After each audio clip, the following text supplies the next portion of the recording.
दोस्तों, जैसा कि आप सब जानते हैं कि शुरुआत में 14 जून को सुशांत को देखने के 10 मिनट के अंदर ही ये अनाउंस कर दिया गया था कि उनके साथ जो कुछ भी हुआ वो उन्होंने खुद किया, जिंदगी से हार कर लिया। और उसके बाद अपनी इस बात को सही ठहराने के लिए तरह तरह की बातें फैलाई गईं उनके डिप्रेशन को लेकर, बाइपोलर डिसऑर्डर का नाम देकर। वहीं जब सुशांत को लेकर धीरे धीरे कई चीजें बाहर आने लगी तो फैंस का ये यकीन पक्का होता गया कि सुशांत जैसा इंटेलिजेंट बंदा, खुश मिजाज बंदा कभी भी ऐसा कदम नहीं उठा सकता।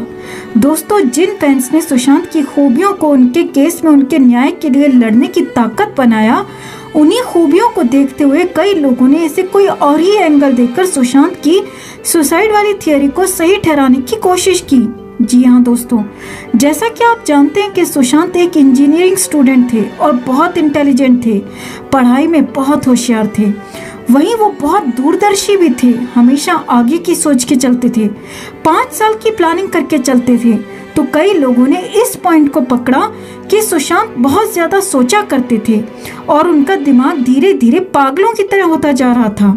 सोच सोचकर उनकी ये सोच उन पर हावी हो गई और उन्होंने ये कदम उठा लिया। दोस्तों, जहां कई बड़े बड़े स्टार्स अनएजुकेटेड से हैं, 10th 12th तक पढ़े हुए हैं, शायद वो ये सब बातें पचा नहीं पा रहे थे कि सुशांत जैसा इंटेलिजेंट बंदा, एक इंजीनियरिंग स्टूडेंट, इतना आगे कैसे बढ़ रहा है। दोस्तों, सुशांत के कई ऐसे वीडियोस आप देख सकते हैं नेट पर, जहां वो बड़े बड़े फिजिक्स के प्रॉब्लम चुटकियों में सॉल्व करते नजर आ रहे हैं, जबकि दूसरे बड़े बड़े स्टार्स मामूली कैलकुलेशंस करने में भी सर पकड़ लेते हैं।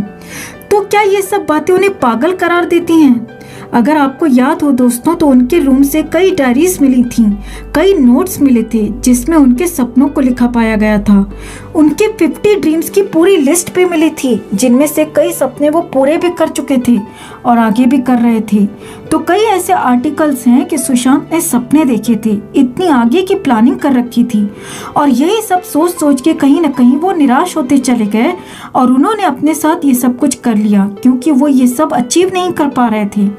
मगर इन्हीं बातों को देखते हुए सुशांत के फैंस ने मजबूती से अपनी बातें रखी कि जो इंसान इतनी आगे की प्लानिंग करके चलता है, इतने ऑप्शंस खोले रखता है, वो ऐसा कदम कभी उठा ही नहीं सकता।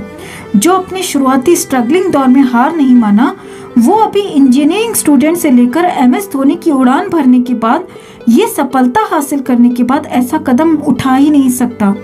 तो इस तरह से हम SSRians ने उनकी जिस डीप थिंकिंग को उनकी ताकत माना, उन्हीं पॉइंट्स को कई लोगों ने उनकी कमजोरी बताते हुए, उन्हें पागल साबित करते हुए उनके साथ हुए हादसे को कुछ और ही नाम दे दिया और उन्हें दुनिया के सामने डरपोक, कायर सुशांत बनाकर दिखाने की कोशिश की।